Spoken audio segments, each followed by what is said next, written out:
Hey everyone, welcome to this week's very abbreviated garden stroll, and I'll tell you why in a second. We are starting in the kitchen, which is probably pretty echoey. I didn't even put a mic on. I'm just using the mic on the phone here because this one's gonna be quick and dirty. But I did want to just go through two pieces of mail. One, I love the fact that Pam sends postcards, has sent so many postcards. She is the champion postcard writer that I recognize her writing, so I know who it's from. So this image had me absolutely confused because I'm like, that's me, and I don't know where that is. So this is what Pam has to say. This summer, while meandering through Allen's Centennial Garden in Madison, that's Wisconsin, I half expected you to pop up from between the flower beds. Maybe it was a geographical proximity, maybe the plant species, but this garden so evoked you. As always, thanks for putting yourself in the garden and out there. I keep learning and laughing a lot. You are magic, Pam. Thank you, Pam. You are so sweet. This is a little bit of magic right there, too, because I wasn't there. The other thing I got was an absolutely beautiful calendar from Matt. And I've now started following Matt on Instagram. And so I'll just give you the explanation that's on the back here. Hi, my name is Matt. Gardening, pottery, and photography are the things that feed my soul. This calendar is made from my homegrown flowers and arranged in my handmade pots and the pictures I lovingly took myself. This is a gorgeous, gorgeous calendar. And I am just like going nuts over the pottery that's in it. I'm just gonna give you guys a few little peeks at it. First of all, look at these like water vessels. I mean, he made all this pottery. So this is like floating flowers and he's using hellebores in there. Beautiful. I love this whole, I'm trying to get the sun in the right place, sorry. This whole assortment of bud vases, which is the same one that's on the front, which is just so cute. There's so many good ones in here and the floral arrangements are just to die for. I mean, check that out. So beautiful. Anyway, if you guys need a calendar, I believe he sells these at robinsonfiredhome.com. It's quite lovely. And I'm so happy that I have now found Matt and can follow Matt because he's clearly a very talented person. Okay, here's why we are inside. It's freezing. This is why I didn't film yesterday, because I could not be out there anymore. I'm having a huge problem getting my winter pots done. Everything is frozen. I have been heating up the soil with a heat gun, which is working pretty well, and it's much less messy than using hot water, which does work as well. But it's actually difficult to be outside for any amount of time. And you guys, I'm from Wisconsin. Like, I know how to dress properly. So it is just, and granted, if this were January and it was this cold, it wouldn't be as difficult, but it has been a bit of a dramatic shift here. So I do just want to run you around the garden and show you a couple of things. I will give you, dear people who watch this weekly video, a little sneak peek at the one pot I worked on yesterday, which is not finished yet.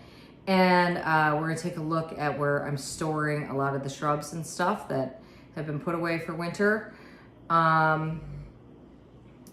And I just, sorry, I got distracted because the dog's water bowl, there is a chicken heart floating in the dog's water bowl. Something must have happened while eating breakfast over there. Anyway, we'll do a quick stroll, but I gotta bundle up, so let's go outside. So it's not so bad on this side of the house because what is making everything super cold is the west wind is just won't stop cranking. Let's just do a quick walk in the garden though. Okay, so here's one of the pots I was trying to thaw out yesterday. And I bet you see what I got thawed, I didn't get anything in, and so now it's refreezing again. I can't even get the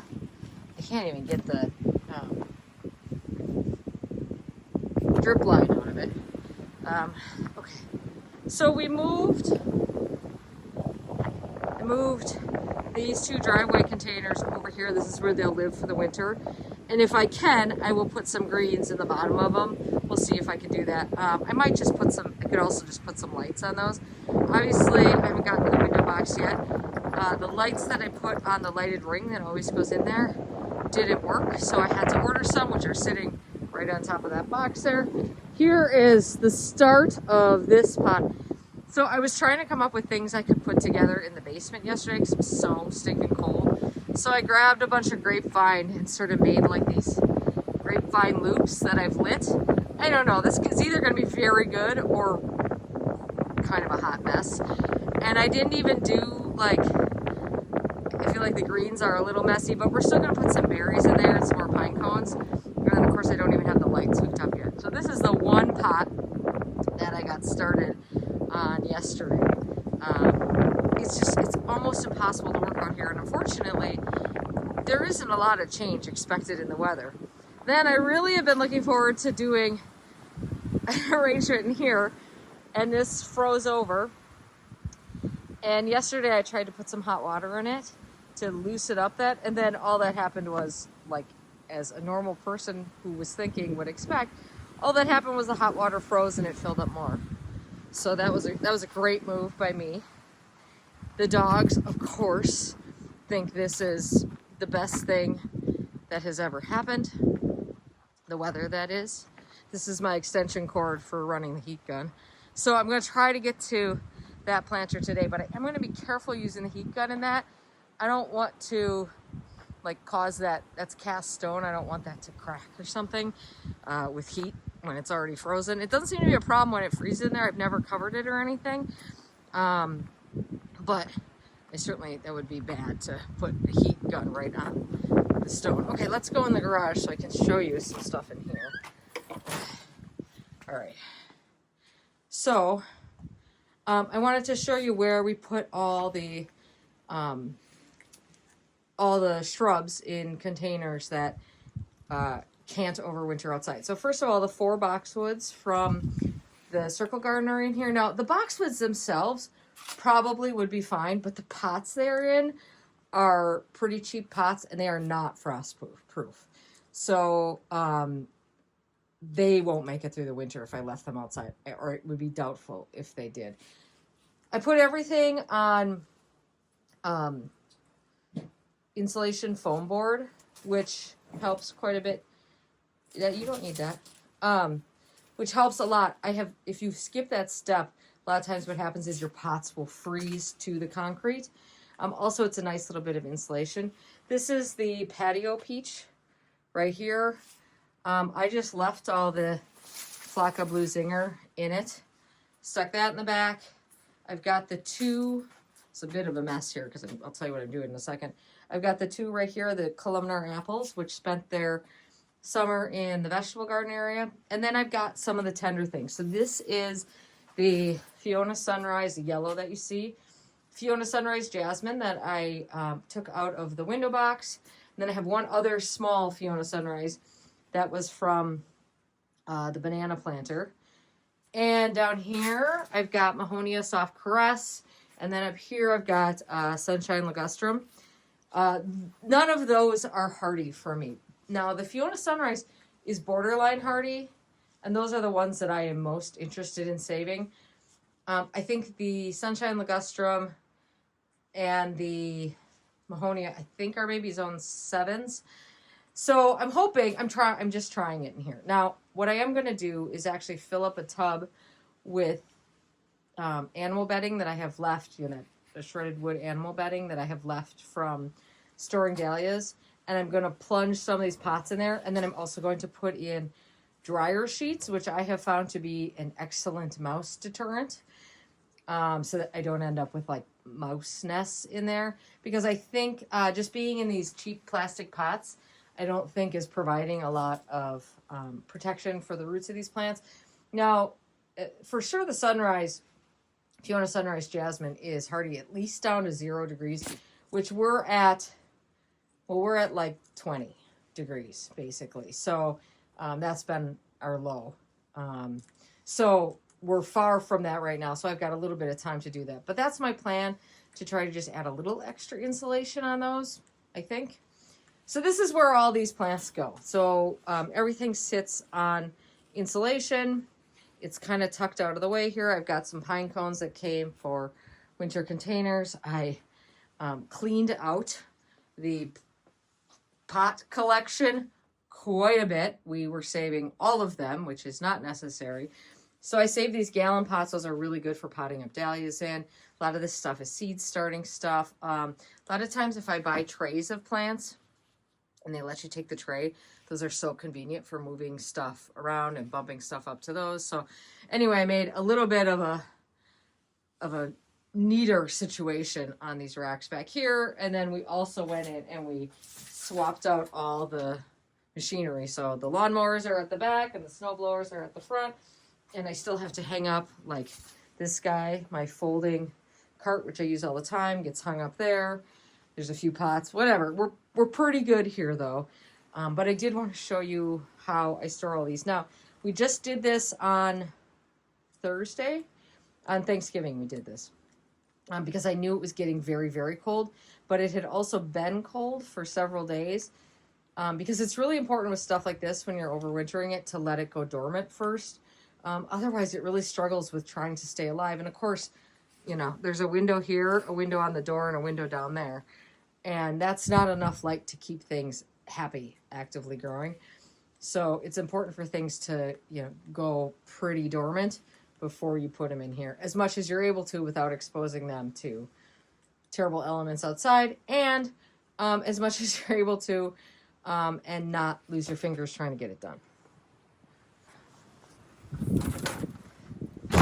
So I normally would have the garland hanging up on the garage.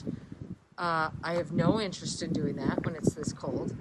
We walked on the beach yesterday, which is protected from the west wind, and it was lovely. And if we could just get this wind to shut off, it would be perfectly doable. But it is just bitter, bitter cold. Like I said, these guys would probably be happy to lay out here all day long. They seem very interested in just being cool. I guess I would too if I perpetually had a fur coat on. I don't think there's literally anything else to show you beyond what I've showed you yesterday and beyond what this is. I will say that the one thing, well, in addition to, this is probably going to have to wait because it's going to be a bit of a pain to get that ice out of there, and I got to wait for the weather to improve a little bit. I also really want to get everything out of these hanging baskets because I really want to do winter stuff in these. So that's probably going to have to be a hot water situation because I don't really want to start the moss on fire or anything. By the way, here's a bromeliad, which I knew I wasn't going to keep, but it's crunchy. I'm shocked it still looks that good. It just didn't turn like totally brown. Anyway, hoping to get those done, but those are sort of last to get done because I don't need to use my really good greens on those. I'm saving my good greens for the stuff by the house. This could be some other stuff that I foraged from. We'll see if we even get to those because I'm just trying to prioritize getting done what I can because it's not easy. And I know I sound like such a whiny wuss. I'm not supposed to be like that, but this very dramatic change in weather has been a bit of a challenge. Look at this Montrose, Calamintho Montrose White. I assume these flowers just kind of got frozen in suspended animation, but it's quite pretty. So that's where we're at. This is a very short update, but I don't have much to say. And honestly, it's unpleasant being outside. So now I'm gonna go put some lights on the hoop in the basement, and next thing we will work on the window box as we're able to. All right, that's it. Thanks for coming along for a very short stroll today. A very abbreviated video. And I hope I will have some videos on winter containers for you, but honestly, I'm not going to lose my fingers in order to do them, so we'll see how that goes. But I hope you're staying warm and enjoying the first part of December here, and we'll see you soon. Thank you for watching. Bye-bye.